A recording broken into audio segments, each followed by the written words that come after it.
예수님의 이름으로 기도하옵나이다. 아멘. 할렐루야. 오늘 주일 2부 예배에 나오신 여러분 모두를 주님의 이름으로 축복합니다. 여러분의 영혼이 잘된 것처럼 늘 범사가 잘되고 손대하는 모든 일들마다 형통한 주의 은혜가 있기를 축복합니다. 오늘은 교회력으로 말하면 삼위일체 주일입니다. 삼위일체 주일은요, 예수 그리스도의 부활과 승천 그리고 성령 강림 이후에 이어지는 교회력입니다. 오순절 성령 강림 그 다음 주일을 우리가 이렇게 삼위일체 주일로 지켜요. 하나님은 한 분이시지만 세 위격, 성부, 성자, 성령으로 존재하신다라고 하는 이것이 삼위일체 교리의 핵심입니다. 삼위일체 교리가 정식으로 신앙 고백의 표준이 된 것은요, AD 381년 콘스탄티노플 공의회의에서 확립이 됐는데요, 본래 8에서 9세기경 수도원에서 비공식적으로 지켜지다가 1334년 교황 요한 22세에 의해서 축일로 제정이 되고, 종교개혁 이후에도 개신교에서도 계속해서 공식적인 절기로서 이어오고 있습니다. 삼일체 주일은 우리 하나님께서 성부, 성자, 성령 하나님께서 오늘 우리의 구원의 사역들을 이루셨다라고 하는 것을 다시 한번 기억하는 그런 절기입니다. 오늘 하나님 아버지의 놀라운 그 은혜와 또 예수 그리스도 그분의 사랑, 그리고 성령님께서 오늘 저와 여러분 가운데 구원의 역사로서 함께 하셔서 구원받은 하나님의 자녀가 된 줄로 믿습니다. 자, 오늘 주제를 시작하도록 하겠습니다. 저는 계속해서 우리 성결교단의 사중복음, 이 사중복음에 대해서 하나씩 시리즈로 말씀을 나누고 있어요. 어디 또 한번 반복해 볼까요? 사중복음, 중생, 성결, 신유, 재림. 네, 잘하셨습니다. 오늘은 이 사중복음 주제의 마지막 주제인 재림에 대해서 함께 말씀을 나누도록 하겠습니다. 기독교 이단의 한 종파인 다미선교회의 이장림 목사가요, 1992년 10월 28일에 예수님께서 재림하실 것이다 이렇게 얘기를 했어요. 그러면서 다가올 미래를 준비하라 라고 하는 책을 썼습니다. 그가 주장한 것은 1992년 예수님께서 공중 재림하시고 지상에는 7년대 환난이 시작되고 1999년에는 예수님이 지상에 재림할 것이다. 근데 여러분 어때요? 예수님 오셨습니까? 아무 일도 일어나지 않았습니다. 사실 성경은 재림의 때를 언급하고 있지 않습니다. 심지어 그때는 아무도 모르고요, 예수님도 모른다고 말씀하셨어요. 오직 누구만 안다고요? 하나님 아버지만 아신다 그랬습니다. 그런데 무슨 1992년에 예수님께서 오십니까? 마태복음 24장부터 시작해서 이제 이 날에 대해서 말씀하시는 말씀을 우리가 한번 확인을 해보도록 하겠습니다. 마태복음 24장 36절에 있는 말씀 같이 읽겠습니다.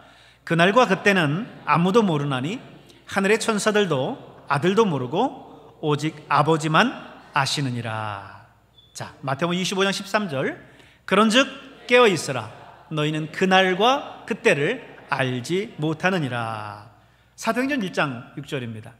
때와 시기는 아버지께서 자기의 권한에 두셨으니 너희가 알 바 아니오.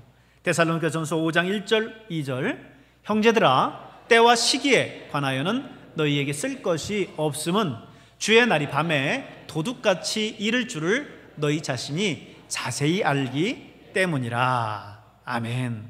보세요, 그날과 그때는 아무도 모른다라고 말씀하셨어요. 재림의 때를 예수님께서 정확하게 언제라고 언급하신 적이 없습니다. 그런데 이러한 이단들은 시한부 종말론을 언급하면서 그날과 그때를 언급하기 때문에 문제가 되는 거죠. 이런 이단들이 이 재림에 대해서 자꾸 이야기를 하니까 재림이라고 하는 말을 하면 이제는 그 자체가 이단인 줄 알아요.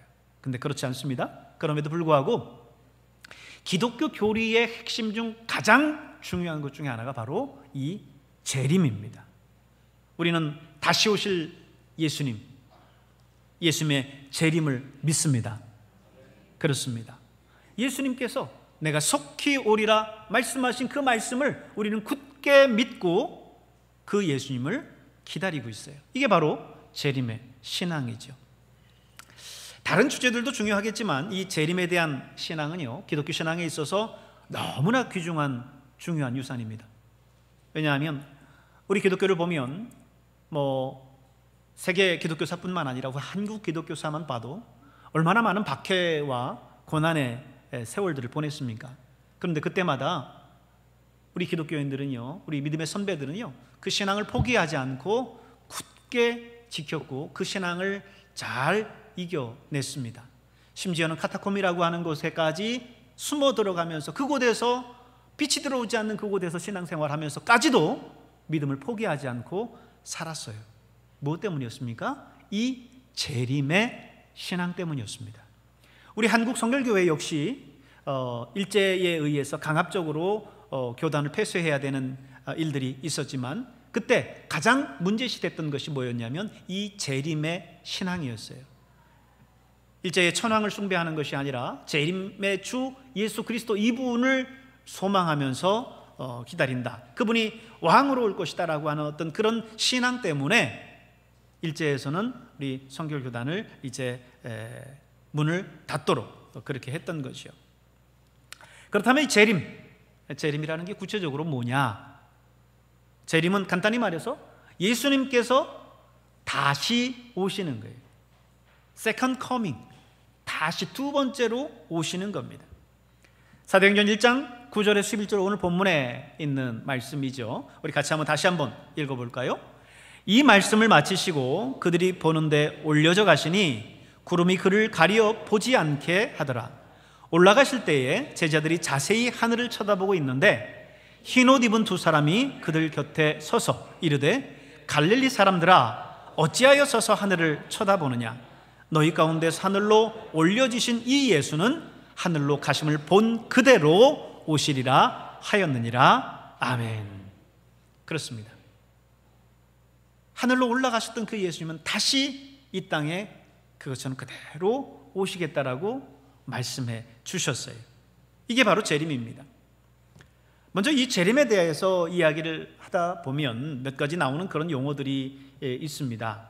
예수님의 다시 오심에 대한 내용들에서 자주 사용되는 그런 용어들인데 이런 용어들을 우리가 또 잘 알아야 이 재림에 대해서 명확하게 이해할 수가 있습니다.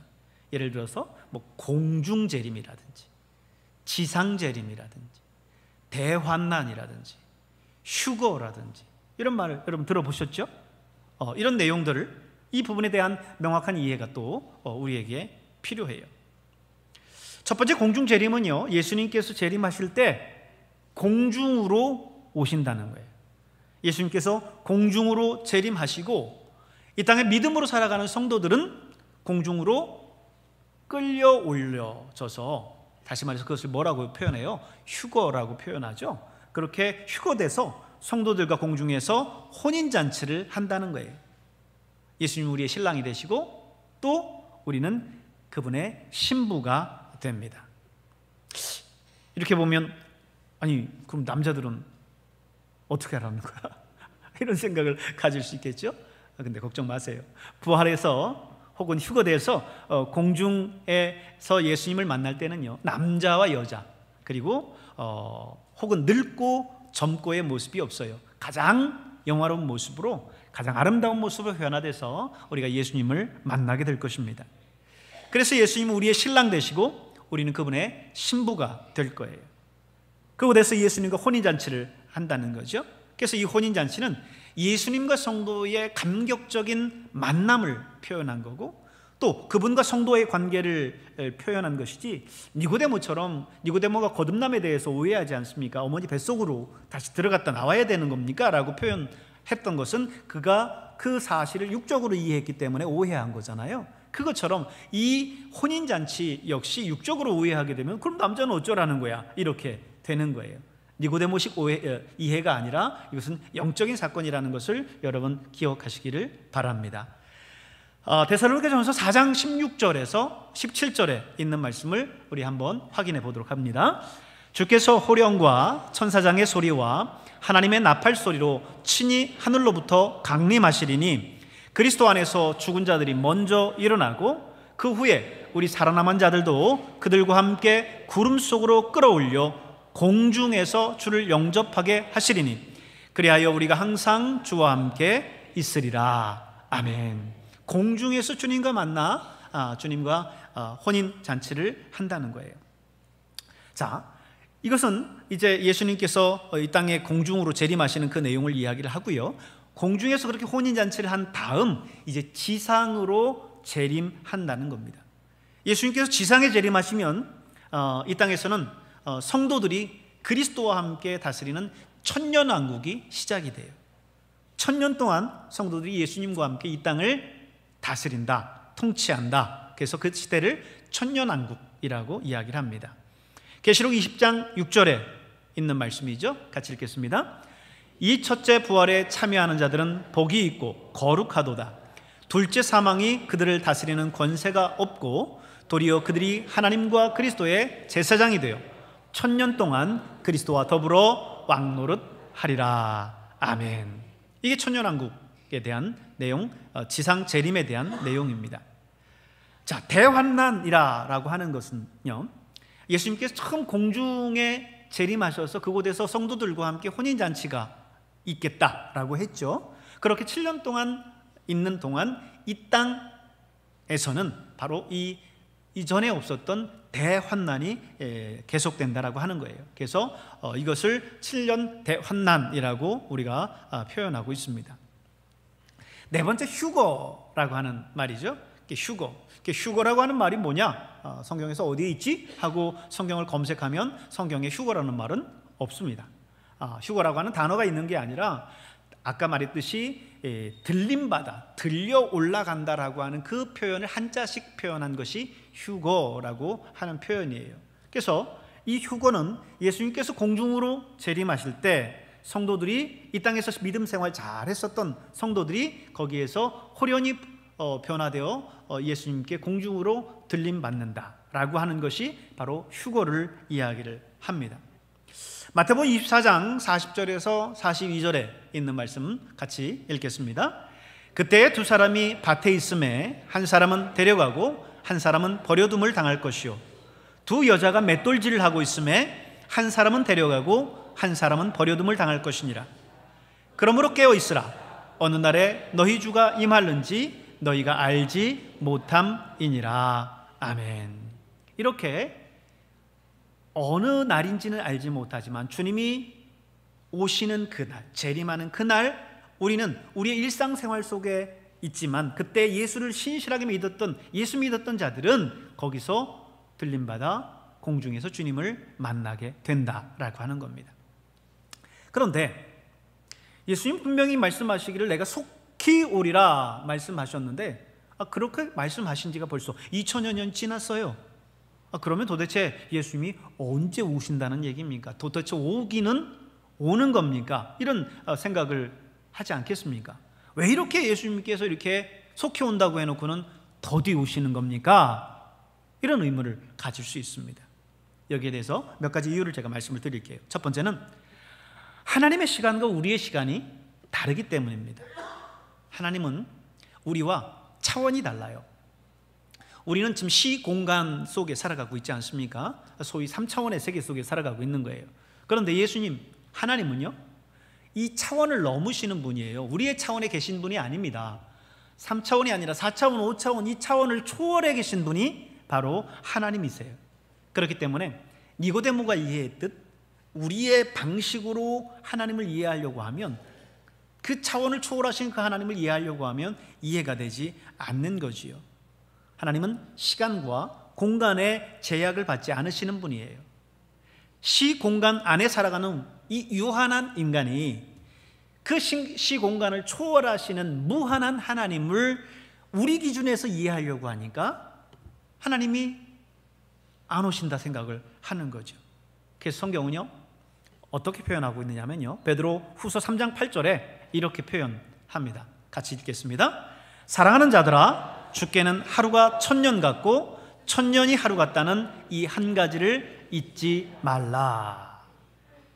우리가 이 한 가지만 제대로 잊지 않고 기억해도 우리는 예수님이 왔다라고 하는 어떤 이런 오신다라고 하는 몇 날 몇 월 몇 시에 오겠다라고 하는 이런 재림주의자의 종말론자들에게 빠지지 않을 수 있어요.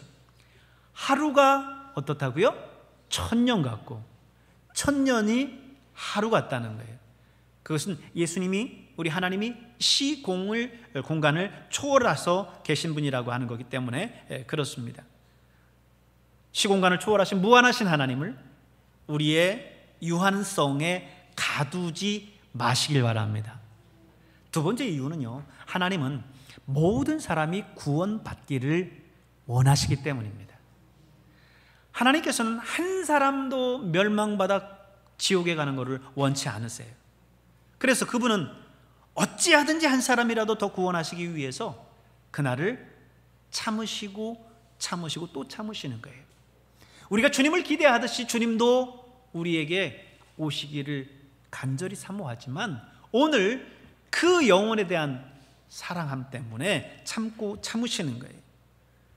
베드로후서 3장 9절의 말씀은 또 이렇게 우리에게 표현합니다. 같이 읽겠습니다. 주의 약속은 어떤 이들이 더디다고 생각하는 것 같이 더딘 것이 아니라 오직 주께서는 너희를 대하여 오래 참으사 아무도 멸망하지 아니하고 다 회개하기에 이르기를 원하시느니라. 아멘. 그렇습니다. 하나님께서 오늘 우리를 긍휼히 여기시고 우리를 구원하시기 위해서 우리를 향해서 오래 참으시고 계시다라고 한 사실을 기억하시길 바랍니다. 하나님의 그 오래 참으심이 없었다면 오늘 저와 여러분 역시 이 구원의 은혜, 하나님의 자녀가 되는 이 놀라운 은혜를 누리지 못했을 거예요. 오늘 하나님의 오래 참으심 때문에 오늘 이 재림의 시간들이 늦춰지고 있다라고 하는 것입니다. 세 번째 우리가 기억해야 될 것은요, 재림은 도적같이 임한다라는 거예요. 도둑같이 임한다. 하나님이 참고 참으시지만, 그리고 한 영혼이라도 더 구원받기를 원하셔서 기다리고 기다리시지만, 그렇다고 해서 모든 영혼이 다 돌아올 때까지, 그때까지 안 오시는 게 아니에요. 주님의 때가 되면 이제 심판의 주님으로 오시는데, 문제는 어떻게 오세요? 도둑같이 오신다는 거예요. 도둑같이. 여러분, 궤도 루팡이라고 하는 인물 아시죠? 궤도 루팡은 내가 몇 날 몇 월 몇 시에 가서 그곳에 있는 것들을 훔쳐가겠다 얘기를 해요. 그렇게 다 하고 정말 훔쳐갑니다. 대단한 도둑이죠. 근데 요즘 여러분, 도둑이 어디 그렇게 합니까? 도둑은 몰래 왔다 가요. 밤손님이라고 하잖아요. 낮에 오면 다 드러나니까 몰래 밤에 와요. 도둑처럼 도둑질하기 때문에 우리가 도둑 맞은 줄도 모르고 도둑 맞는 겁니다. 베드로후서 3장 10절에 보면 말씀하시죠. 같이 읽겠습니다. 그러나 주의 날이 도둑같이 오리니 그 날에는 하늘이 큰 소리로 떠나가고 물질이 뜨거운 불에 풀어지고 땅과 그 중에 있는 모든 일이 드러나리로다. 아멘. 도둑같이 오신다는 거예요. 주님이 물론 도둑같이 오시기는 하지만 그렇다고 해서 아예 그날을 예상치 못하도록 하시지는 않으셨어요. 주님은요, 그날에 징조가 있겠다 말씀합니다. 마태복음 24장에 보면요, 예수님께서 다시 올 그날, 재림의 그날에 있을 이 땅의 징조들에 대해서 말씀을 하세요. 거기에 보면요, 많은 사람들이 예수님의 이름으로 와서는 자기가 그리스도라고 할 거라는 거예요. 여러분, 우리나라를 비롯해서 전 세계에 자신이 하나님이라고 하는 사람들이 얼마나 많은지 압니까? 그리고 자기가 재림주, 재림 예수라고 이야기하는 이단들이 많아요. 근데 뭐라고요? 마지막 날에 그 징조가 어떻다고요? 지금 보니까 예수님의 이름으로 와서는 자기가 그리스도라고 할 거라는 거예요. 그리고 난리와 난리 소문이 있을 거라는 거죠. 전 세계 곳곳에 이곳 저곳에 이 난리 저 난리의 소식들이 계속해서 들려온다는 거예요. 그리고 민족이 민족을, 나라가 나라를 대적해서 일어날 것이라고 이야기를 합니다. 최근 점점 전 세계가 냉전 시대로 가는 것 같아서 염려가 되는 부분들이 없지 않습니다. 이스라엘, 중동 사태뿐만 아니라 러시아와 우크라이나 전쟁뿐만 아니라 모든 이 세계 곳곳에서 전쟁의 소식들이 끊이지 않고 있고, 지금은 중국과 미국과의 그런 관계도 아주 서로 두 호랑이가 으르렁거리는 것처럼 그렇게 마주 대하고 있습니다. 그리고 그날에 수많은 거짓 선지자들이 일어나서 사람들을 미혹할 것이다. 불법이 성하여 많은 사람들의 사랑이 식어질 것이다. 이렇게 말하고 있습니다. 그렇죠? 예수님은 그날에 징조에 대해서 이런 징조가 있을 것이다 라고 말씀하고 있습니다. 그럴 때에 깨어서 기다리고, 우리가 우리의 믿음이 잘 되어 있는지를 우리가 분별하면서 살아가야 된다라고 하는 거예요. 예수님께서 말씀하시기를 무화과 나무의 가지가 연해지고 잎사귀가 나면 여름이 가까운 줄 알고, 구름이 서쪽에서 오면 소나기가 오겠다, 남풍이 불면 더우리라 하는 것처럼 이런 징조들을 보고 때가 가까웠음을 분별하라 말씀하세요. 그렇죠? 이스라엘은 서쪽에 지중해를 두고 있습니다. 그래서 그 바다에서부터 구름이 몰려오기 시작하면 뭐예요? 비가 오겠구나, 이걸 알 수 있잖아요. 과학이 발달하지 않았었던 그 시대에도 사람들은요, 그런 자연적인 징조를 보면서 알았어요. 남쪽에서 남풍이 불어오면 이제는 더위가 시작되겠구나 라고 하는 것을 알았어요. 그런 징조를 통해서 아는 것처럼 예수님께서 마태복음 24장에 말씀하신 이런 징조들을 보면서 너희가 나의 때가, 내가 재림할 그날이 가까웠다라는 것을 알아라 라고 말씀하고 있는 겁니다. 그날에는요, 이제 알곡과 쭉정이, 누가 알곡이었는지 누가 쭉정이었는지 다 드러난다는 거죠. 그래서 알곡은 모아 곳간에, 쭉정이는 모아 불에 사를 것이다 라고 이야기를 하셨습니다. 그렇다면 이 재림을 믿는 성도들은 어떻게 해야 될까요? 이 재림 믿는 성도들, 하얀 소복 입고 주님 오실 장소가 어딘지 알아봐야 됩니까? 주님이 공중에서 재림하신다고 했으니까 제일 먼저 내가 예수님 만나려고 한다면 제일 높은 곳으로 가야 되겠죠? 우리나라는 어디로 가야 됩니까?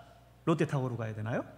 거기가 꼭대기에 올라가서 예수님 오시길 기다리면 제일 먼저 예수님을 만날 수 있겠죠. 근데 여러분, 우스운 얘기 같지만 정말 그랬어요. 1992년에 아까 다미 선교회를 이야기를 했죠. 1992년도에 예수님이 재림한다고 그러니까요, 하얀 소복 입고요, 주님 만난다고 가장 높은 건물 꼭대기 옥상에 올라가서 다 예수님 만난다고 산에 올라간다든지 그렇게 해서 기다렸어요. 그래서요, 전국이 난리가 났습니다. 그냥 PD 수첩이라든지 방송사들이 이거 방송하겠다고 총집결했고, 혹시 만약의 사태에 대비해서요, 옥상 꼭대기에 있다가 갑자기 주님 만난다고 뛰어내리면 어떻게 해요? 그러니까 주변에다가 매트리스 깔고요, 정말 난리도 아니었어요. 여러분, 그래서 그들이요, 주님 만난다고 해가지고 학업도 직장도 가정도 다 포기하고 오직 이 일에만 몰두하고 있었습니다. 근데 여러분, 우리는 기억해야 돼요. 주님은 몇 날 몇 월 몇 시에 온다라고 말씀하신 적이 없고요, 그저 도둑같이 오겠다, 다만 여러 가지 징조를 줄 텐데 깨어서 신앙의 준비를 잘해라라고 우리에게 말씀하고 있는 거예요.